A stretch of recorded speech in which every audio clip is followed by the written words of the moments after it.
Halo teman-teman semua, sebelum teman-teman menonton video ini, teman-teman jangan lupa like dan subscribe. Selamat menonton semuanya.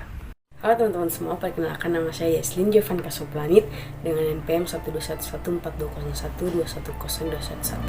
Saya dari Universitas Kristen Indonesia Maluku, dari Fakultas Kesehatan dan dari program studi keperawatan.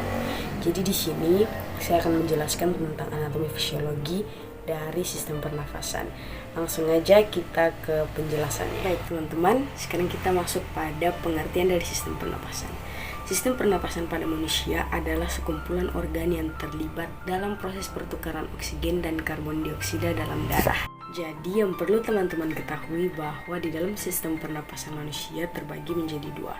Yang pertama ada sistem pernapasan atas dan yang kedua ada sistem pernapasan bawah. Ya teman-teman, sistem pernapasan atas pada manusia yang pertama ada hidung, sinus, faring, laring, dan juga epiglotis. Sedangkan sistem pernapasan bawah pada manusia yang pertama ada trakea, paru-paru, bronkiolus, alveoli, dan diafragma.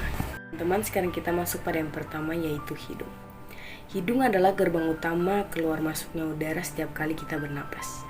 Dinding dalam hidung ditumbuhi oleh rambut-rambut halus yang berfungsi menyaring kotoran dari udara yang kita hirup. Selain dari hidung, udara juga bisa masuk dan keluar dari mulut.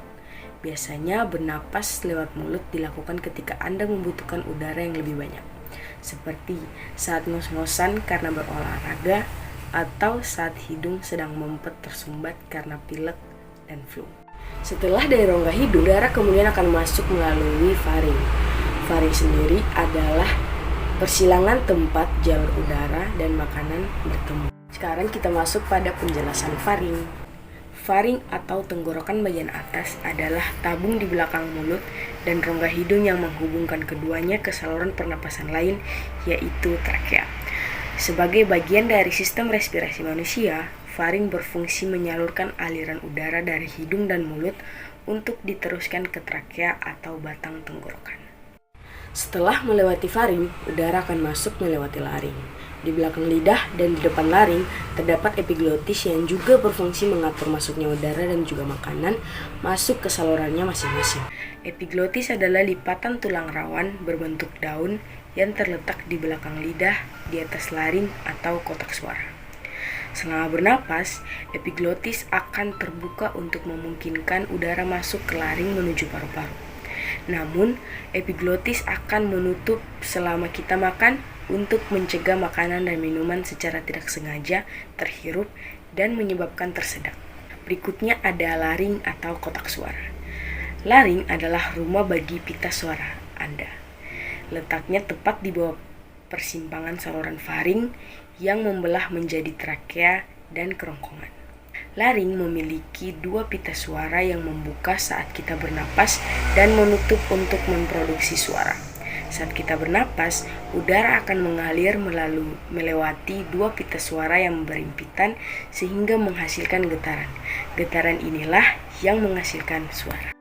Baik teman-teman, kita akan masuk pada sistem pernapasan bawah pada manusia. Baik, yang pertama di sini ada trakea atau batang tenggorokan. Trakea adalah bagian terpadu dari jalur napas dan memiliki fungsi vital untuk mengalirkan udara dari dan menuju paru-paru untuk pernapasan. Trakea atau batang tenggorokan adalah tabung berongga lebar yang menghubungkan laring atau kotak suara ke bronkus paru-paru. Panjangnya sekitar 10 cm dan diameternya kurang dari 2,5 cm. Trakea memanjang dari laring hingga ke bawah tulang dada dan kemudian membelah menjadi dua tabung kecil yang disebut bronkus. Setiap sisi paru-paru memiliki satu bronkus. Selanjutnya ada paru-paru. Paru-paru adalah sepasang organ yang terletak di dalam tulang rusuk. Masing-masing paru berada di kedua sisi dada. Peran utama paru-paru dalam sistem pernapasan adalah menampung udara beroksigen yang kita hirup dari hidung dan mengalirkan oksigen tersebut ke pembuluh darah untuk disebarkan ke seluruh tubuh. Selanjutnya ada bronkiolus. Bronkiolus adalah cabang dari bronkus yang berfungsi untuk menyalurkan udara dari bronkus ke alveoli. Selain itu, bronkiolus juga berfungsi untuk mengontrol jumlah udara yang masuk dan keluar saat proses bernapas berlangsung. Selanjutnya ada alveoli atau alveolus. Alveoli adalah kantung-kantung kecil dalam paru yang terletak di ujung bronkiolus.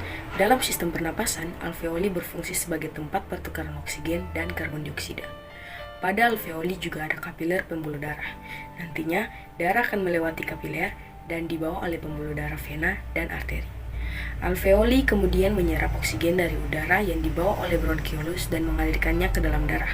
Setelah itu, karbon dioksida dari sel-sel tubuh mengalir bersama darah ke alveoli untuk dihembuskan keluar. Selanjutnya, ada diafragma. Diafragma adalah dinding otot kuat yang memisahkan rongga dada dari rongga perut. Saat melakukan pernapasan perut, diafragma akan bergerak ke bawah dan menciptakan rongga kosong untuk menarik udara. Ini juga bisa membantu memperluas paru-paru.